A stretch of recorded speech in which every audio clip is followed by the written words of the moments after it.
It's pumpkin picking time again. Welcome to This Week in East Brunswick. Tonight we'll take a hayride around the Giamarese Farm on Fresh Ponds Road and make a trip down to the village fair in the Old Bridge Historic District. Volunteers for the Meals on Wheels program are recognized at the Senior Center. Peggy Ballister Howe says it's a good time of the year for composting. And a local artist's work is exhibited at the library. This and more tonight, including a review of the Town Council meeting. But first, here's a preview of next week's programming here on Channel 8. Get into some power aerobics with Lenore Kulik Monday morning at 10 on Look Great, Feel Great. At 10:30, it's Cat in the Hat stories for preschoolers on Stories from the Library. The election of Township Council members is less than a month away. Get to know the candidates from the comfort of your living room. Watch Channel 8's Township Council candidate profiles Monday night beginning at 7 o'clock. Real Estate Quarterly focuses on current market trends Tuesday evening at 7. Investment opportunities for the hearing impaired are investigated on You and Your Money at 7:30 Tuesday night. The president of the East Brunswick Chamber of Commerce, Sue Rosenblatt, is John Runyon's guest at 8 o'clock on Business Bylines. Lincoln Center Institute comes to East Brunswick Wednesday night at 7:30 on Spotlight on Education.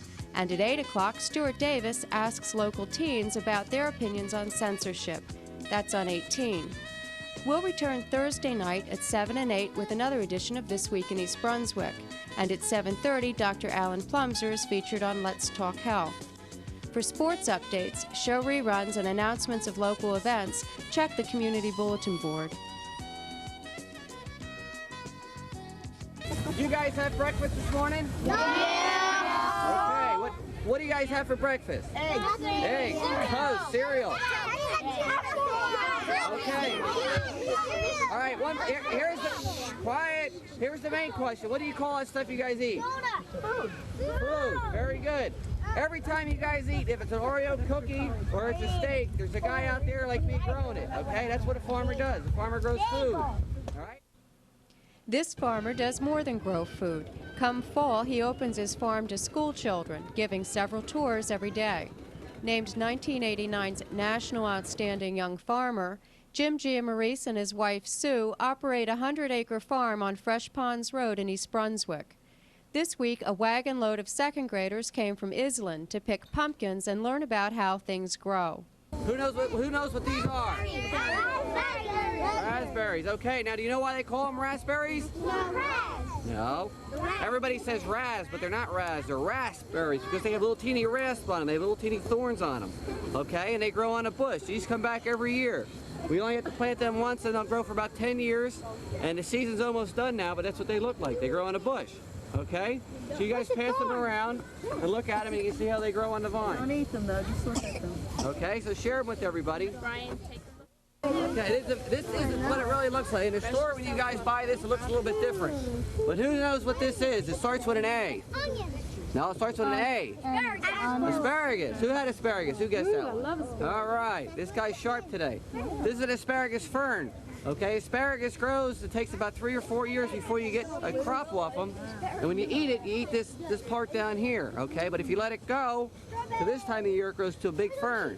Okay, and it'll grow back next year. We only have to plant it once. It comes back year after year. These will grow for about 10 years. All right, they're nice and tickly. All right, it's a fern. So you guys can pass these around and share them with everybody. Look at it. All right? I bet he's keeping the most stuff. That's all this.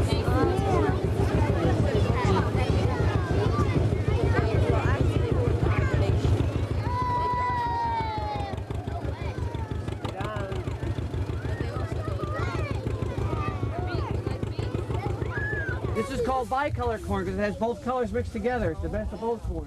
These are really dried out now. This field is done. Okay, so you're going to see it's going to be all dried out. But as I open this up, you can see there's still little hairs on here. See these little hairs?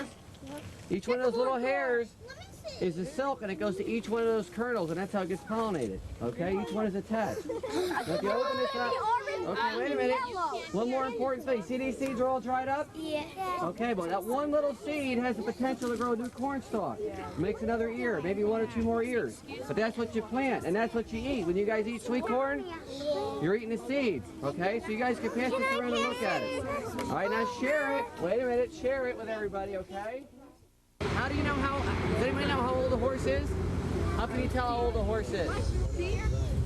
Anybody tell? How do you know you look at their teeth, okay? Let me see if we can make her smile for you guys. Can you guys see her teeth? Okay, see how nice and big and dirty they are? Well, you look at their teeth, and inside their teeth there's little rings, and you can tell by the size of the rings and the cups how old they are. She's about 10 years old. I feel it's kind of important to educate the kids a little bit to see where their food comes from. Most people think you walk in the supermarket and just pick it off the shelves, but there's a lot more work behind it than that. You know, the farmers around here are growing it. Mostly we do kids preschool up to about 2nd or 3rd grade. And the preschoolers probably can't learn quite as much as the little bit older ones, but they're all receptive to it, and they have a good time. Mostly Middlesex County. We have some from as far away as New York City. Market a lot of our crops through the farm market.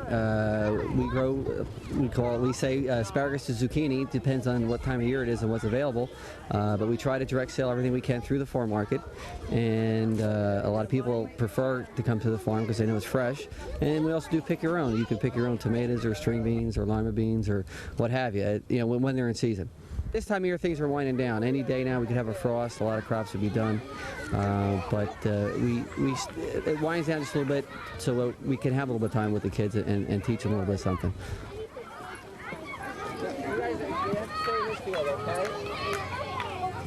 There you go. I got you. You're welcome. Yeah, you should stay with your teacher.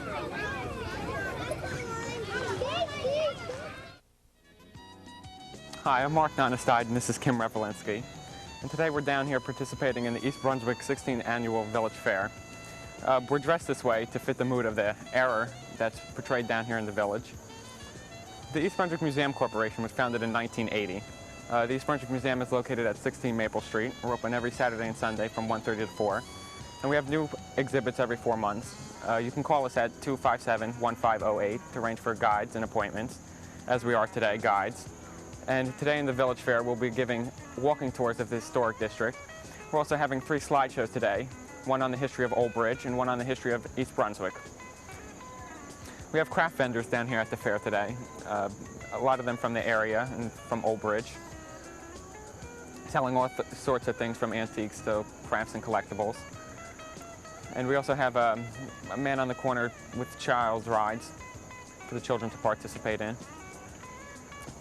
So stop down at the East Brunswick Museum anytime, any Saturday and Sunday from 1:30 to 4.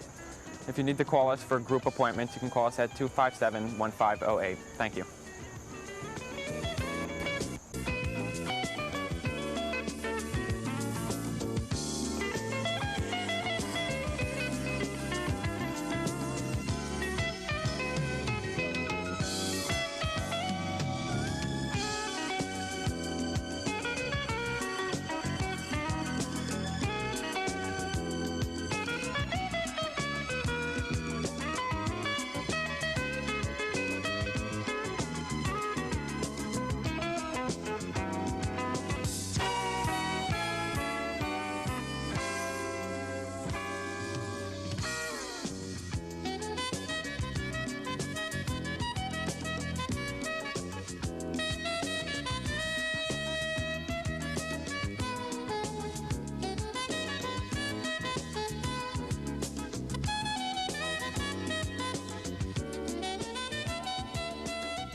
Hi, I'm Amy Fisher, the Director of Community Relations for the school system. I'm here to invite everyone in the community to a forum that will be held at the East Brunswick Public Library at 7:30 p.m. on October 16th.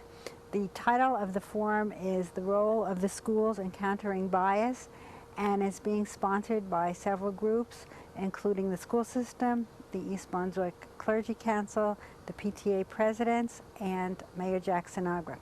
Mayor Sinagra will introduce the panelists, who will include Reverend Harding Dunlop, the former director of the New Jersey NAACP, Robert Flood, the supervisor of social studies and media services in our district, Detective Paul Goldenberg from the Middlesex County Prosecutor's Office, Joseph Volker, the program coordinator of A World of Difference of the ADL, and Harvey Zelnick, who's the assistant superintendent of North Brunswick Schools. We hope everyone will be here to hear this interesting discussion. More than 100 volunteers were recognized Wednesday at the Senior Center for their work delivering meals to East Brunswick's homebound residents. Members of many organizations in town contribute their time, including members of the Kiwanis, Elks, and Women's Clubs, Temple B'nai Shalom, the East Brunswick Jewish Center, Aldersgate, St. Thomas, Christ Memorial Lutheran, Trinity Presbyterian, East Brunswick Congregational, and St. Bartholomew's churches, and Schlott Realtors. Many others volunteer independently. Volunteer recognition is always my most favorite thing to do, and the thing that makes me feel the best about the senior program, about everything that we do here in East Brunswick. Because when I think of the work that all of you do, you take your own time, you use your own cars, your own gas, you give so much love to the people who you bring the meals to. Not only the food, we're talking about basic necessities. We're not talking about frivolities. We're talking about food, one of the basic necessities of life. And the meal that you bring every day, and the smile and the friendship and the love may be the only thing that's keeping some of these people out of a nursing home. So you are very special. It is a great joy for us to recognize you today and all throughout the year for the work that you do. Volunteerism is really the backbone of a community. And I'm here really not just to have lunch, but to thank all of you for sharing your time and your efforts for those that need it in East Brunswick. There are so many of you that are so special because at the drop of a hat, you pick up and you come running. 1 year ago, at this very luncheon, my coordinator for a group moved away, and I needed a coordinator. And someone heard me say that the group is kind of mixed up and I need a coordinator. This person turned around and said, I'll do it right at the luncheon. I said, oh wow, my lucky Lord, thank you. So now I had someone volunteered. Not only did she turn around as a new coordinator and put this group into such a strong working force, she turned around and the 5th week of every month, she took care of it for me. So I don't have the problems of begging and borrowing people. Not only that, as a coordinator, she's been outstanding. But I want you to know that as a volunteer, which she never stopped being, I could call her at 5 to 12, and she would be here 12 o'clock. I could turn around, pick up the phone, and say, someone from your group didn't show. She says, I'm on my way. She did this for a whole year, and I truly believe she is the volunteer of the year and deserves every bit of this recognition. I'd like you all to meet Priscilla Bora.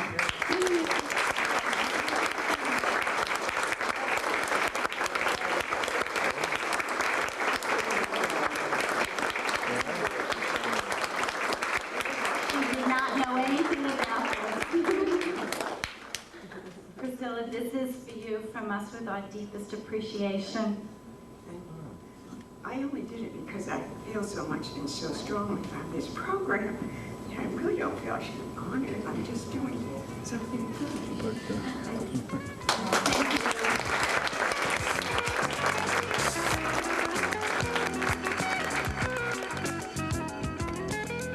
Hi, I'm Peggy Ballister-Howells. Welcome to the garden once again. This is the end of the marigolds, I'm afraid. They look like they've pretty much had it. We pulled them out this morning, and now I'm cutting them up and putting them on the compost pile. We want them to decompose, and next year they'll help our flowers grow again. Now, it's a real important time for the compost pile. With fall weather just about here and the leaves turning color, we're going to be raking them up and adding them to the compost pile as well. But in addition, we want to be able to use some of that compost product because it's also going to be time to plant bulbs. And it's very, very important to have good soil preparation when you're planting bulbs because the bulbs are going to stay in the ground for a long time and you want that soil to be in as good a shape as possible. So, we're going to take this part of the compost pile, which is mostly decomposed, And we're going to turn it over and put it on the other side over here and clean up what's on the bottom so that we have a nice source of organic matter. Now, we want to turn this part over. You can see that there's some nice, really finished material here on the bottom. And this is what we want to use when we plant the bulbs in the ground, say in another couple of weeks or so. Some of this larger material that's still sitting on top, you can just grab that and throw that over. That's one of the nice advantages to having a side-by-side unit, is that you don't have to turn it over within itself. You can just pick it up and throw it over the other side. This big old thing, come on out. We're just going to move that right over. It's going to take a while to decompose. If we could get some of the dirt off the bottom, that would be the best. That would expose the roots. We'll just swing that over to the other side.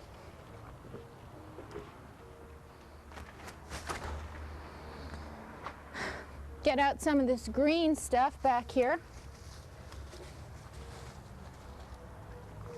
You don't have to fuss too much because sooner or later it all decomposes and then can be used up.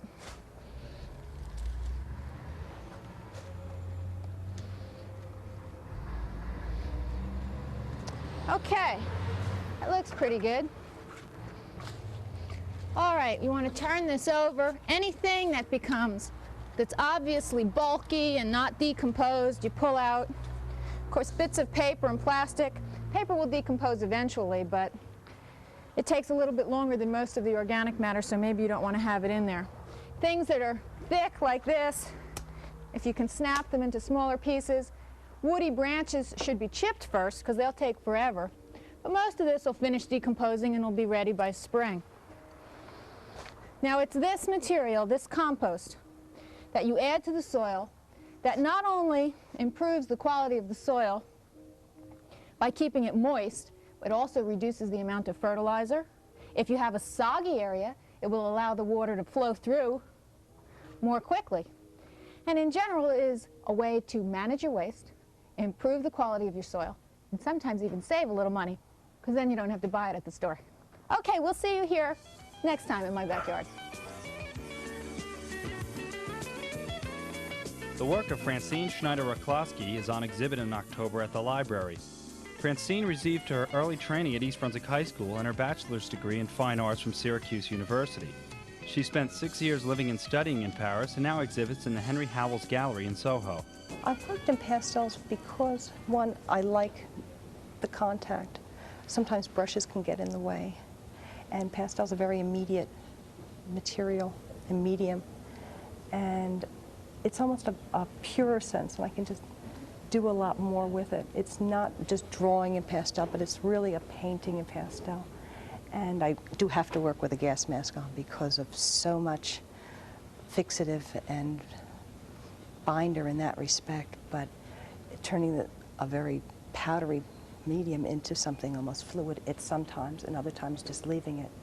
But it's, for me, I've just found it to be something very natural. Since moving back from Paris, I've turned more towards landscapes. Living in Paris itself, it was more figurative just because I was living inside of the city. Although I did get out and go to the French countryside, and that did inspire many, many pieces. And I've brought a lot of that back. But living back, going back to East Brunswick and into New Jersey, there's some gorgeous areas, and they shouldn't be forgotten, and they're inspiring, and I hope to bring a little bit of that into my work. I hope to achieve something very, very simple with my work, an interaction with the viewer in the piece. I'm hoping to allow the viewer to enter my pieces, to look at them, to feel a part of them. If there's even a little piece of something that'll spur the memory of a situation that they saw or felt, then the piece is a success. There's nothing intellectual about my pieces. There's no pretensions in my pieces. If the viewer can enter it and look at it and feel something, then that's all that's important. I get very, very involved in the work itself, and even though it appears to be a very calm piece, and most of my pieces are, underlying is an enormous amount of energy and that goes into it, and it's not all very calm. And there's scratches in the pieces, there's pieces taken out, and there's pieces just jabbed in there, and actually layers pulled off. And this is not your typical what one thinks of as a pastel drawing. This is literally moving the pigments around, and they take quite a while to do until I would feel that they're successful. And many, I would say from one piece, I would probably destroy an easy 10 to 15 pieces. This is very different than many of the other pieces, which are lighter in tone all around. And I had something very, very specific in mind doing this one, in the sense of, this is, when I say evening's veil, this is right before the sun comes up in the morning. And you get a feel, things are still covered with a certain type of light, and there's a mystery involved. And you don't really see everything that's going on. And it's only until really, if you get close enough that you can really see certain elements in the tree start to come back into a form and into a shape. And it's a atmospheric feeling that will, basically, if you're in that situation, will envelop you. And you don't start saying, well, now I see a tree and now I see this, but it's all one piece.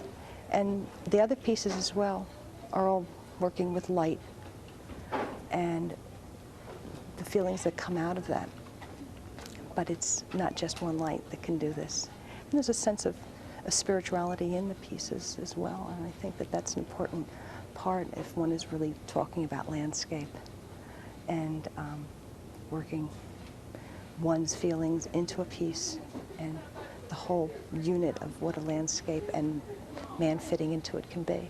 September Symphony, as the name talks about it, it's a dance, it's a symphony. There's units, there's pieces, and you're moving through it. It's lyrical, and these aren't the bright, bright flowers of the middle of the summer. It's toned down, it's muted. You still see there's some irises and there's some other flowers in here. And things have started to dry. Some of the flowers are brown, or the leaves and the grasses are brown, but they move. And I was fortunate that I was able to create that same movement, and it was a wonderful, wonderful experience.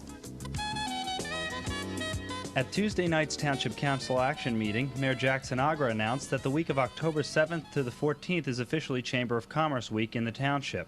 Whereas the East Brunswick Regional Chamber of Commerce was founded in 1957 to further the interests of the area's business community and the quality of life in East Brunswick in general. And whereas the East Brunswick Regional Chamber of Commerce has been a vital, positive force in the Township of East Brunswick for over 33 years. And whereas the East Brunswick Regional Chamber of Commerce is sponsoring a community-wide Chamber Week from October 7th through October 14th, 1990. Now, therefore, be it proclaimed that I, Jackson Agra, Mayor of the Township of East Brunswick, do hereby proclaim the week of October 7th through 14th, 1990 as Chamber of Commerce Week throughout the Township of East Brunswick. Jack, will you allow me a minute? Sure. As a member of the Chamber for 27 of those 33 years, we certainly appreciate our relationship with the township. Major contributing member of the administratables in the town, and we hope to continue to be a viable economic force. Thank you. During the public portion of the meeting, retired police captain Steve Thilmore addressed the council. He stated that he was outraged with the mayor and council about municipal spending and cited several examples of what he thought are wasted tax dollars. Also at the meeting, several municipal employee union members demonstrated with signs to signal their discontent about working without a contract. East Brunswick Municipal Employees Association President Linda Langon expressed the group's concern over the fact that they haven't had a contract since January of this year. The council also voted to hold a special action meeting following the October 15th agenda meeting. That's all for now. Thanks for watching.